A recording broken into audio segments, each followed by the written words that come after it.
Okay, what's up again guys, Brian here at 3TR here to film the next episode of Other People's Questions. Now, I already tried recording this video once, but I ran out of memory, so you gotta forgive me if I move a little bit fast, because I don't want to run out of memory again. So, for starters, as you can tell, I'm not at my house, I'm at my brother's house. Unfortunately, he is at work, so we couldn't film this video together, but I am going to try again next Wednesday before I head back to Vegas to do a video for the both of us. And fortunately, also, a lot of the questions did not reflect for two people. They were focused towards me. So again, at the end of the video, I really appreciate it if you guys could make send a question for two people so that me and my brother could answer them together. So with that out of the way, I'm starting off with the first question coming from Jeanne Lass.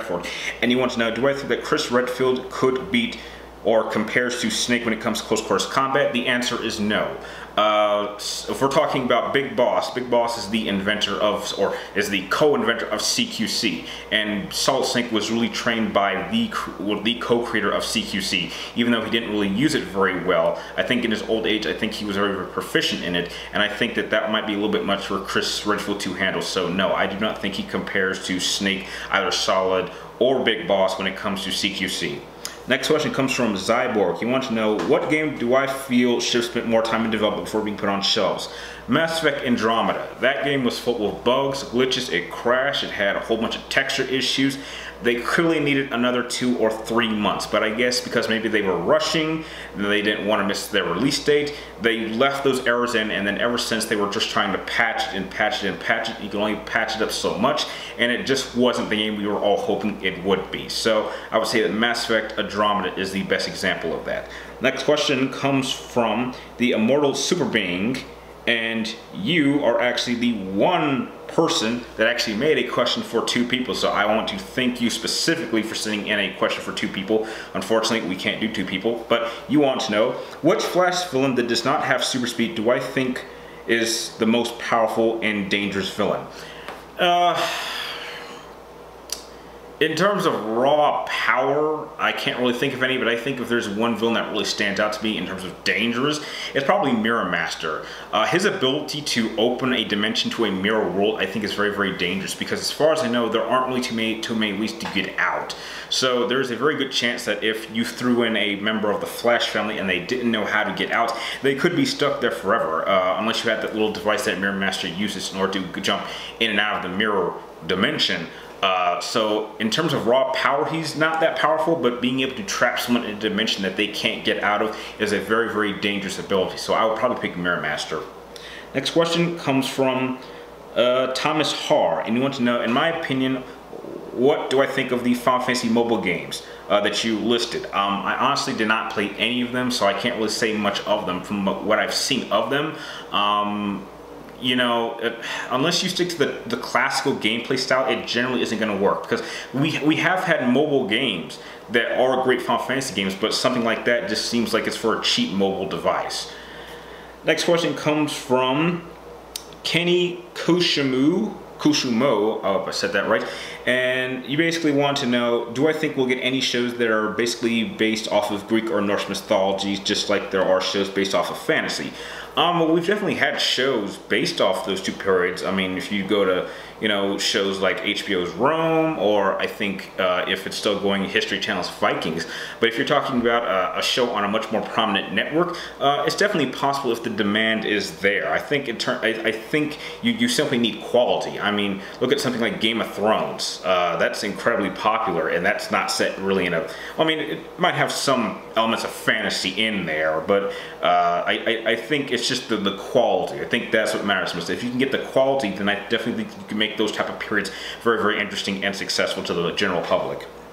Next question comes from XBias123, and you want to know, what is my biggest video game disappointment? The biggest one that comes to my mind is Star Wars The Force Unleashed 2. I think that game was way too short. They did not really improve on the combat all that much. I think the story was just it was way too short. It just felt rushed. It felt very cheap compared to the very first Force Unleashed game, which to this day still remains one of my top 5 favorite Star Wars games of all time. So I would say that that game, being only like 3 to 4 hours on the hardest difficulty, was a massive disappointment. Next question comes from Diatribe, and you want to know what are my 3 favorite intro themes for animated shows in both Western cartoons and anime, if I can do that. I'm just going to pick Western cartoons. And I'm going to pick one from 3 different networks. So the first one that comes to my mind played on Fox, or played on Fox Kids, and I absolutely love the theme to X-Men, the really first main animated X-Men show. I absolutely love that intro. I love that theme. I was actually really sad that we didn't get an updated version added for any of the movies. I'd have loved to have heard that. Going into Nickelodeon, I think my favorite intro had to be Rocko's Modern... No, I take that back. No.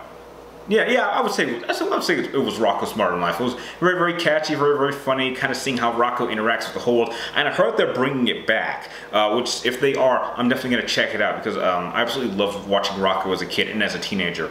And if I can go to Disney, I think my favorite theme from Disney, I want to say was DuckTales.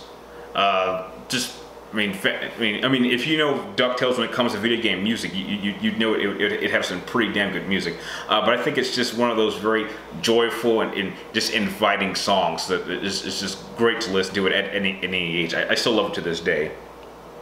Next question comes from Gokusen. We want to know, do I agree with the fact that Frank West or Sam Fisher could solo everyone in the Uncharted games? Yes, I absolutely do agree with that statement. Though the fact that those guys have dealt with large numbers of trained enemies, I don't think anyone in the Uncharted world has ever encountered anyone like a Sam Fisher or Frank West. Those guys are top-level elite assassins that are masters at combat and stealth, and I just don't think that Drake or anyone in his crew would be able to see them coming if they were targeted by either one of those two. So yeah, I do agree that Frank West and Sam Fisher could probably solo everyone in the Uncharted franchise. Next question comes from Demetrius Pufer, and you want to know, who do I think would win in a fight between Sephiroth and Darth Maul? Okay.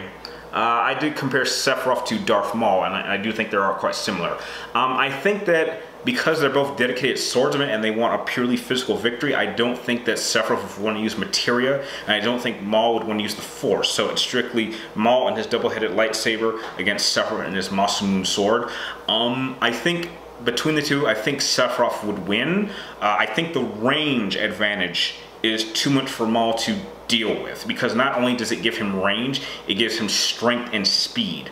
So I think that Sephiroth would be successful at cutting Maul's double-headed lightsaber in half, therefore leaving Maul with only one blade. And I'm sorry, 7 feet to 3 feet, and he can still move this sword around like it's nothing. I just don't think that Darth Maul would be able to close the distance before he gets cut in multiple pieces. Now, if he found a way to get close enough, because Sephiroth has a tendency to let people get close, and he was able to disarm Sephiroth to the point where he could turn to hand-to-hand combat, I think Maul would definitely be able to beat Sephiroth up for a time, but it'd be pretty hard. But I think Sephiroth would overall win for sure. Next question comes from Sanskrit Scarpino, and you want to know, which of the PlayStation 1 games that I can't understand why it became so popular? A game that was so popular that I couldn't understand? I'll be honest, it's actually a franchise that still keeps going, and that's Gran Turismo. It's a driving simulator game, and that's alright, but I don't understand why it's so popular. I mean, I've always been more of a Need for Speed person, because I'm more a fan of street racing than, you know, standard racing in these, like, exotic cars. So yeah, I would definitely say Gran Turismo is probably the one PlayStation, it started on PlayStation 1 that's still running today. I still don't understand why it's so popular. Next question comes from HugoBlood, and you want to know, if I had to use Wolverine in a versus matchup, who would I put him up against? I'm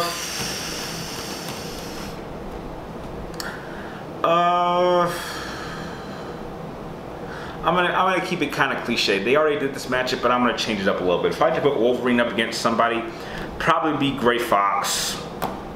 I think Wolverine would kill Gray Fox for sure. But I'm trying to think of who would be a fair matchup for him, because Wolverine is really not all that powerful. He flails. He has his claws, and that's it. He has an effective healing factor, yes, and he has his berserker rate if you get him mad enough. And so it's kind of that really tense. No, I take that back. I know who I will put him up against. I will put him up against Dante. Dante from Devil May Cry 3 specifically, because not only are they what Dante would be really difficult to deal with, he's got the weapons, he's got the equipment to really piss Wolverine off. I'm not sure who would win, but I think a fight between Wolverine and Dante would be very interesting. Next question comes from Good Neutral Evil Chaos. You want to know, is there a reason that I only have used video game characters for my versus matchups? Yes, because the characters that I've picked are from games I'm very familiar with. That way it's easier to compare.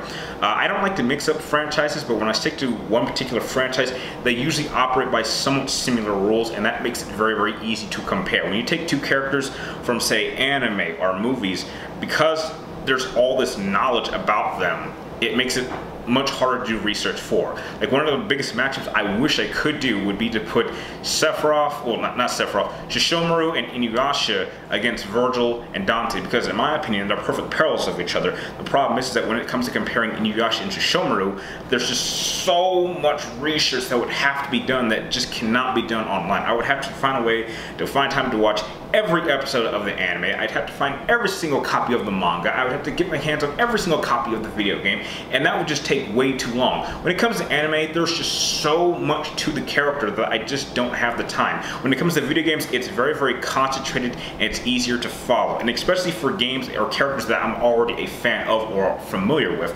And that's why I usually like to stick with video games other than trying to go into movies or anime characters. Next question comes from Matt Cruz, and you want to know, who do I think is the most overrated actor currently? Most overrated actor? Personally, I am not a fan of Jennifer Lawrence.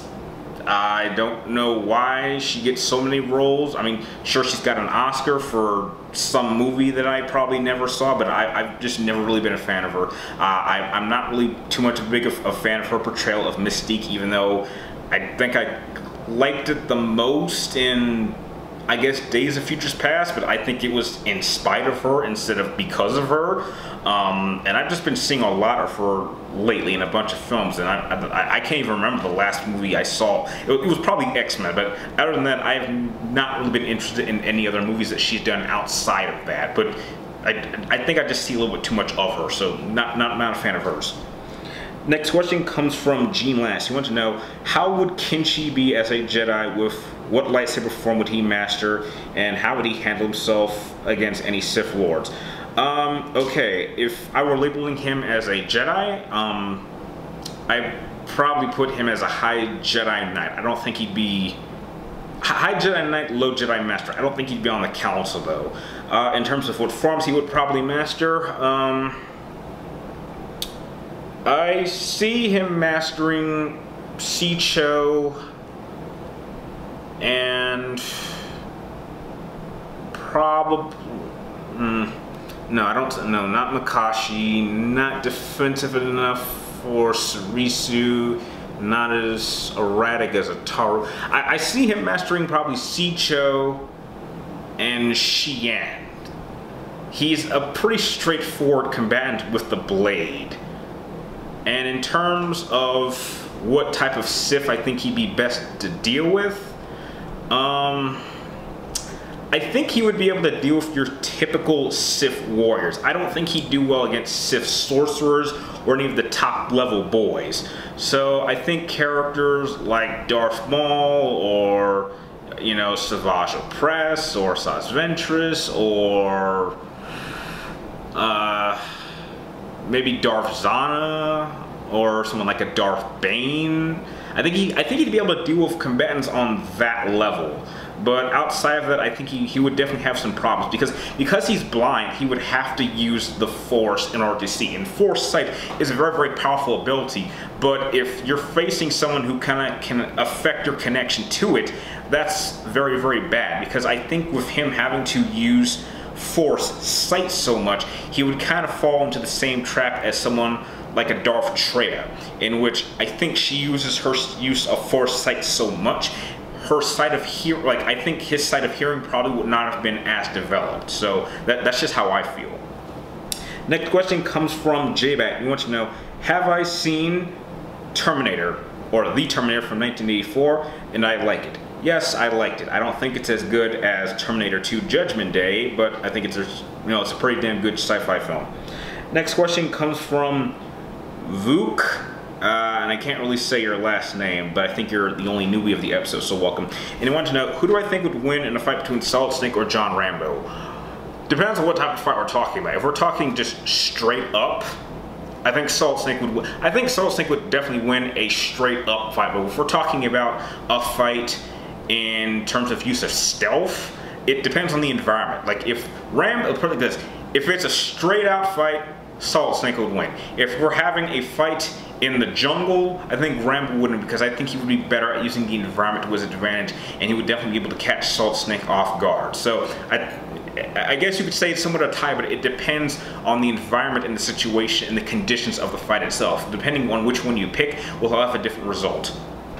The next question comes from Black Rabbit of Indel, and you want to know, do I want a sequel to Dead Space or to have it rebooted? I would love a sequel to Dead Space. The way that Dead Space 3 ended, it actually left it open for a sequel. I don't know what the hell they're waiting on. I mean, we're in the next generation, or we're in the current gen systems, and I think that, personally, if they don't give us another Dead Space game, then just take the 3 Dead Space games, the primary ones that we have, and just update them with graphics. I would love to play them again on the PlayStation 4. I think they would make some, there's some of my great, I would say Dead Space 1 and 2 are like 2 of the only 3 games in the history of video games that have ever been able to legitimately scare me. And Dead Space 2 is probably in like my top 10 like favorite horror games of all time, like behind Resident Evil 4. And I think that overall I'm a bigger fan of Dead Space than I am of Resident Evil, so that does say something.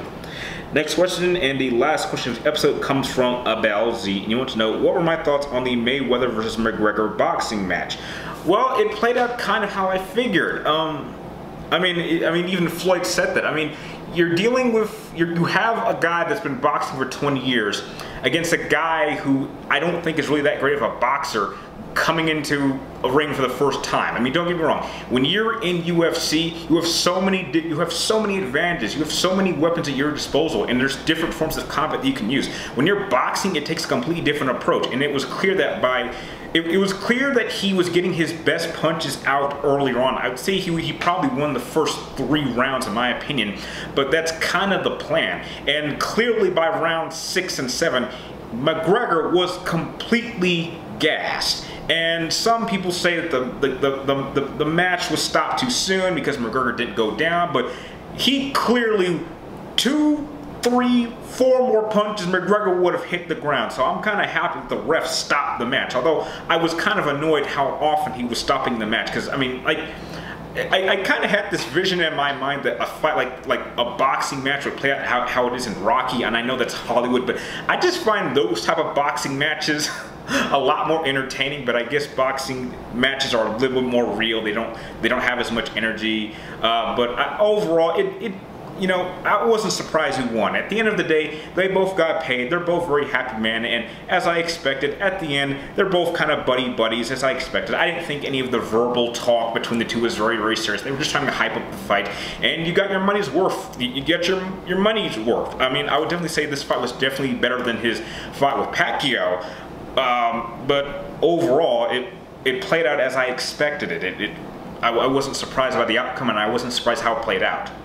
With that, those are the questions that you guys have sent me for this particular episode. I'd like to thank all of you guys for making this episode possible. If you guys have any more questions that you would like me and my brother to ask at the next week's episode, be sure to type them in the comments down below, but make sure you get them into me before next Wednesday before I start filming it. And remember, please make your questions for 2 people. I have been doing an episode of the People's Questions with my brother like every year for like the past 2 to 3 years. It's always one of my favorite episodes to do every year, and I'd like to do them again before I have to head back home. So, thank you guys for watching, and I will see you next time.